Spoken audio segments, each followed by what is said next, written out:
Hey guys, so this is our lesson 6, and I hope that you guys are getting good math practice these days with the videos and the worksheets. And there's going to be 4 different topics that we are going to learn today. First is using parentheses, multiplying decimals, adding fractions, and algebraic expressions. They should all be fairly harder than the other lessons, but I think that you guys can get it. So let's go to the first question. So first question, we're going to be learning about how to use parentheses correctly.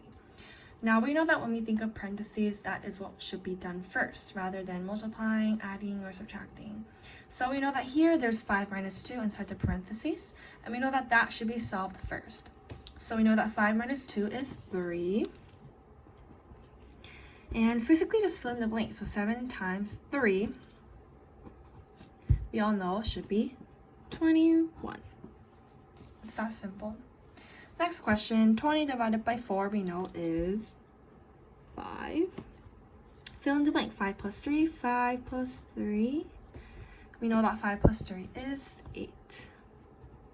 So yeah, the first set of questions should be pretty simple. Next, multiplying decimals are a little bit harder, but it's basically just the same as multiplying any other number, except just moving the decimal places. So we know that 5 times 3 is 15. So put the 5 and then 1 on the top.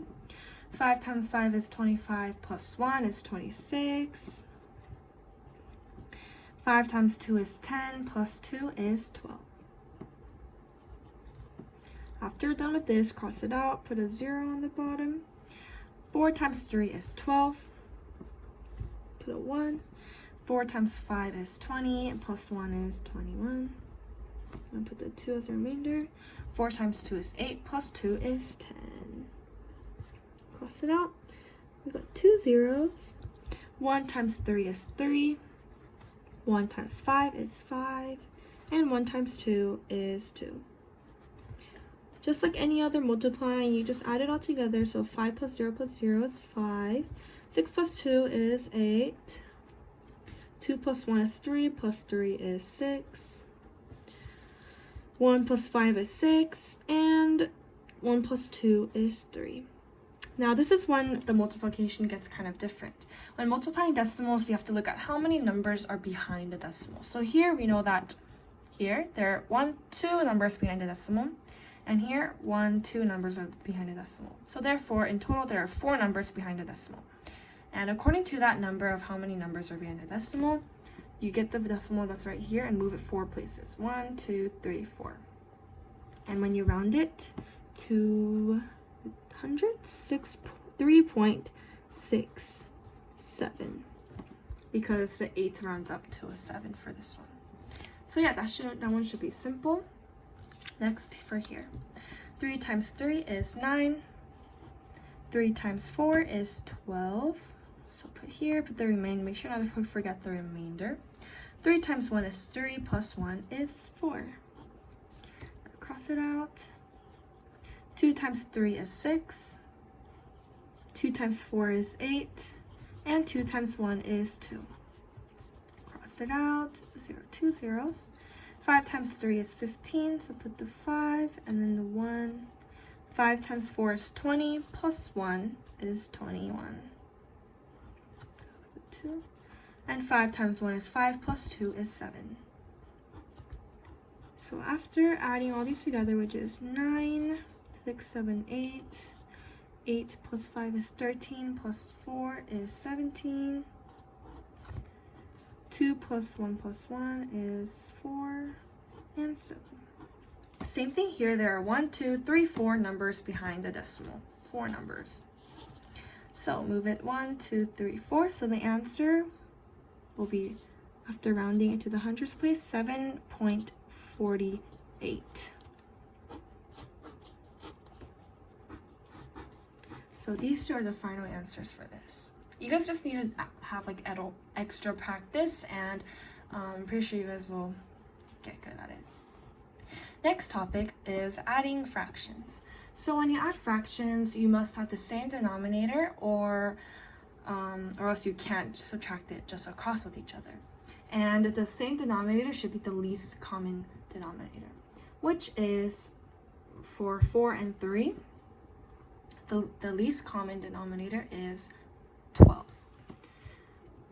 And I know that because you multiply by these together, and they both go into 12. So, in order to get 4 to be 12, you have to multiply that by 3, right? So this is how I write it. So we know that this needs to turn into a 12, right? So you multiply this by a 3 and the top by a 3, so that it'll equal 3 over 12. This might be kind of hard to understand, but you have to see how much that this may multiply to get to the denominator. So same for this one, 1 over 3. 3 times 4 is 12, right? So multiply the bottom with the 4 and the top with the 4 and get 4 over 12. You just have to see what number multiplies to get the same denominator. After I add these together, I don't know if I'll have room. 4 plus 3 is 7. And for the denominator, if it's the same, you keep it the same. So the answer for this problem is 7 over 12.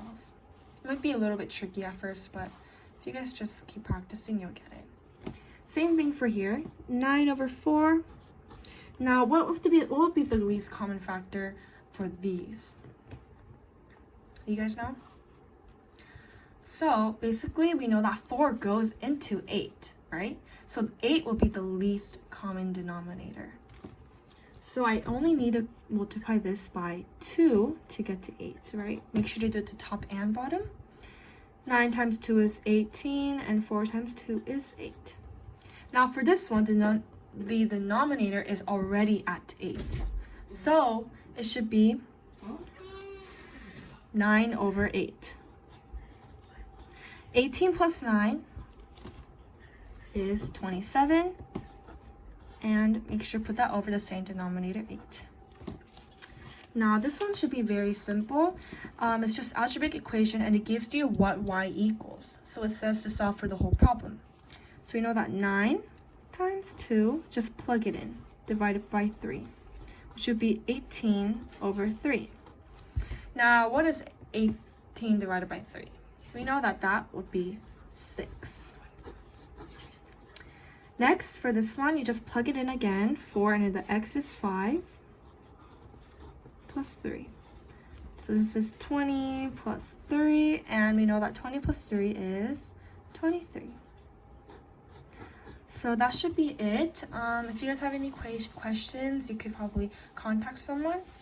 Yeah, I hope you guys learned. Good. Bye.